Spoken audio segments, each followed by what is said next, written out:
Friend का है, मैंने कहा कि चलो मैं वहाँ अरेंज कर देता हूँ। मैंने उससे फ़ोन किया कि भाई मैं आ रहा हूँ, मुरली आ रहे हैं और हमारी थोड़ी व्यवस्था वहाँ बैठने बैठने की कर देना, क्राउड बड़ा रहता है, लोग पैसे बड़े उछालते। हम वहाँ गए, सर मुझे लोगों ने पहचान लिया। मुरली को पहचानने में उनको 2-3 मिनट लगे और जब उन्होंने मुरली और मुझे साथ में देखा तो सारी बार की जितनी लड़कियां थी जो अपने अपने कस्टमर्स के सामने नाच रही थी, वो सब कुछ छोड़कर हमारे पास आ गई।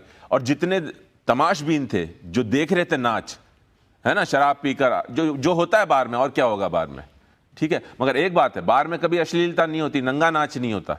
वो लोग भी हमें घेरने लग गए और पता नहीं मुरली में क्या जोश था, और हिंदी गानों का इतना बड़ा फैन है, वो नाचने लगा और पब्लिक भी हमारे साथ नाचने लगी। और मैं बिल्कुल नहीं नाचा, मुझे नाचना नहीं आता ना। हमने वहाँ शराब पी और जैसे कि अखबारों में आ रहा है, मीडिया में आ रहा है कि वहाँ लाखों रुपए उड़ाए गए, हमने वहाँ अपनी जेब में तक हाथ नहीं डाला। सीधा सीधा सवाल ये, क्या वहां पर तरन्नुम नाम की बार गर्ल, जिसके घर से पुलिस को 22 लाख रुपए मिले, जिसको पुलिस ने हिरासत में लिया है, जिसका इंटरोगेशन चल रहा है, उससे आपकी मुलाकात हुई या नहीं हुई? मुझे तो पता ही नहीं तरन्नुम कौन है।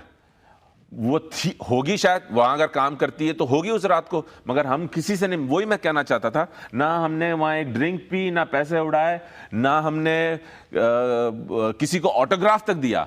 मुरली का इरादा था वहां काफी देर बैठने का, because he wanted to relax, he had come for some treatment, but 15 minute में पब्लिक ने बैठने दिया, 15 मिनट में हम वहां से निकल गए।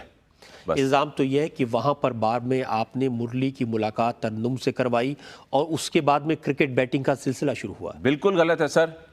तरन्नुम से मैं मुरली की क्यों मुलाकात कर रहा हूं? मैं कोई दलाल हूं तरन्नुम का? मैं कोई मिडिल मैन हूं?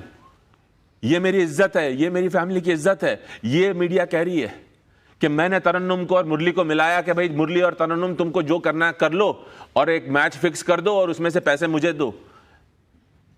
ये मेरा काम है क्या सर? इल्जाम तो यही है। नहीं, इल्जाम तो कुछ भी लगा। इल्जाम तो आज मैं कुछ भी कह सकता हूं कि भाई ये आप ओसामा बिन लदीन के आदमी हैं, तो क्या आप ओसामा बिन लदीन के आदमी बन जाएंगे?